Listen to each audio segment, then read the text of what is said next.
Hello students, आज हम पढ़ने वाले हैं विभिन्न संहति विच द्रव्यमान के कणों की गति। यहाँ पर जब कोई कण विचलन करता है तो उसके हम गति की विवेचना करेंगे। ठीक है, तो यहाँ पर पहला है गति, जबकि गतिमान द्रव्यमान विचरण करता है। ठीक है, जब कोई द्रव्यमान m द्रव्यमान का कण विचलन करता है तो हमको उसकी गति ज्ञात करनी है।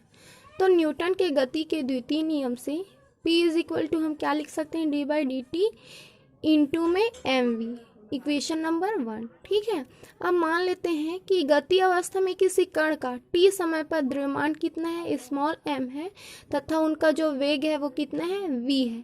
ठीक, यदि डेल t समय में द्रव्यमान में वृद्धि डेल m है तथा डेल m वेग u से गति कर रहा है। ठीक है, कोई कण है जो कितने द्रव्यमान से गति कर रहा है, डेल m द्रव्यमान से गति कर रहा है, कितने वेग से, u वेग से। ठीक है, तब डेल t समय में कण के संवेग में वृद्धि कितनी हो जाएगी, द्रव्यमान गुणा वेग में वृद्धि। हम उसके संवेग में वृद्धि कर रहे हैं अर्थात p की वैल्यू में। ठीक, तो ये द्रव्यमान में वृद्धि हमारे पास हो जाएगा m into v plus del v minus v plus यहाँ डेल m इंटू में v plus del v minus u। ठीक है, यहाँ से v और यहाँ से v सब्ट्रैक्ट हो गया तो हमारे पास बचा m del v plus del m, यहाँ से v plus del v minus u, equation number 2। अंतराल डेल t में बल p का आवेग del t is equal to क्या होता है, p डेल t होता है। ठीक, इक्वेशन नंबर 3। समीकरण 2 और 3 की तुलना करने पर और साथ ही तुलना करने के बाद डेल टी से हम उसको भाग दे देंगे। ठीक है, तो ये हमारे पास हो जाएगा m डेल v अपॉन में del T plus v del m upon में del T minus u del m upon में del T is equal to m, जहाँ पर डेल m और डेल v की जो भी वैल्यू आई थी इसका अंदर मल्टीप्लिकेशन करेंगे तो उस टर्म्स को हमने क्या मान लिया, नगण्य मान लिया। ठीक है, अब जब हम इसमें लिमिट लगाएंगे और कहाँ टेंड कराएंगे, डेल टी को 0 पे टेंड कराएंगे तो ये जो डेल v अपॉन में डेल टी है वो हमको क्या मिल जाएगा, डी वी अपॉन में डी टी मिल जाएगा। ठीक है, तो ये हमारे पास आ गया m डी वी अपॉन में D T plus v D M upon में D T minus u D M upon में D T is equal to p। इसको हम इस तरह से लिख सकते हैं, ये जो minus u D M upon d t उसको इधर ट्रांसफर कर देते हैं तो ये हमारे पास आ गया m डी वी अपॉन में D T plus v D M upon में D T is equal to p plus u D M upon में डी टी। ये जो हमारे पास इक्वेशन है उसको हम इस रूप में लिख सकते हैं। ठीक है, तो ये हो जाएगा d by D T M v, जमा कर लिखे हैं वापस से क्योंकि हमको यही इक्वेशन मिलेगा जब हम इसका अवकलन करेंगे। तो is equal to p plus U D M upon में डी टी, ये इक्वेशन नंबर 4, यही हमारे गति का समीकरण था। ठीक है, अब जब u इज इक्वल टू यदि हम 0 रख देंगे तो ये वैल्यू भी हमारी किसकी है, p की वैल्यू है, और यहाँ पर भी हमको क्या मिल जाएगी, p मिल जाएगी। इसलिए हम कह सकते हैं कि समीकरण 1 समीकरण 4 का अल्पीकृत रूप है। क्वेश्चन देखते हैं, हमारे पास क्वेश्चन है, तरल की एक गोलाकार बूंद वाष्प में गिरते हुए संघनन द्वारा c की अचर दर से द्रव्यमान प्राप्त करती है।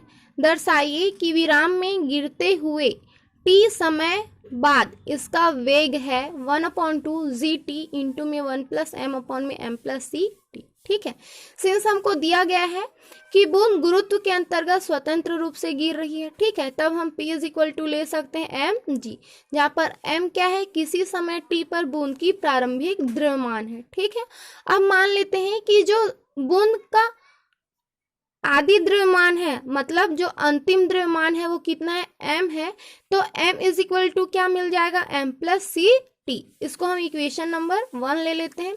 समीकरण 1 का t के सापेक्ष अवकलन कर देते हैं तो ये हमारे पास आएगा डी एम अपॉन में D T is equal to m, ये टर्म 0 हो गया है, सॉरी। ठीक है, यहाँ से हमको सिर्फ c मिलेगी। देन द्रव्यमान का आदि वेग 0 है।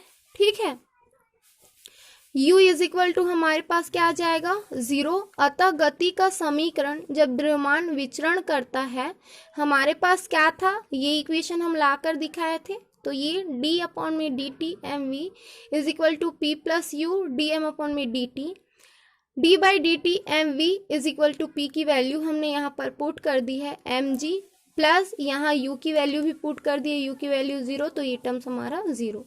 ये हमारे पास जो टर्म्स है इसमें हम m की वैल्यू पुट कर दिए हैं। m की वैल्यू हमारे पास कितना है, m प्लस सी टी, तो ये हो गया d by D T M plus C T into V is equal to M plus C T into G. समाकलन कर देते हैं, समाकलन करेंगे तो हमारे पास आएगा m plus C T into में v है हमारे पास, ठीक है, is equal to g into M plus C t whole square upon में 2c प्लस a, जहाँ पर a कैसा है, कांस्टेंट है, तो हमको यहाँ a की वैल्यू चाहिए। तो प्रारंभ में t इज इक्वल टू हमारे पास क्या होगा, 0 होगा, और v इज इक्वल टू भी क्या होगा, 0। तो इस तरह हमको a की वैल्यू कितनी मिल जाएगी, minus g m square upon में 2c। इस वैल्यू को वापस से इस इक्वेशन में पुट कर देते हैं। इक्वेशन में पुट करने के बाद हमको मिल गया m plus C t v is equal to g upon में 2c इंटू एम प्लस सी t whole square minus g m square upon में 2c।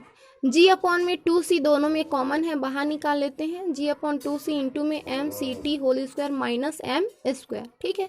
यहाँ से m प्लस सी टी को इधर ट्रांसफर कर लेते हैं, तो v इज इक्वल टू हमको मिल गया g अपॉन में 2c into M plus C T into में है m प्लस सी t whole square minus m का स्क्वायर। m प्लस सी टी को अंदर ले जाते हैं, तो ये हो गया हमारे पास g अपॉन में 2c इंटू एम प्लस सी टी होल स्क्वायर अपॉन में m प्लस सी t minus m square upon में m प्लस सी टी, ठीक है।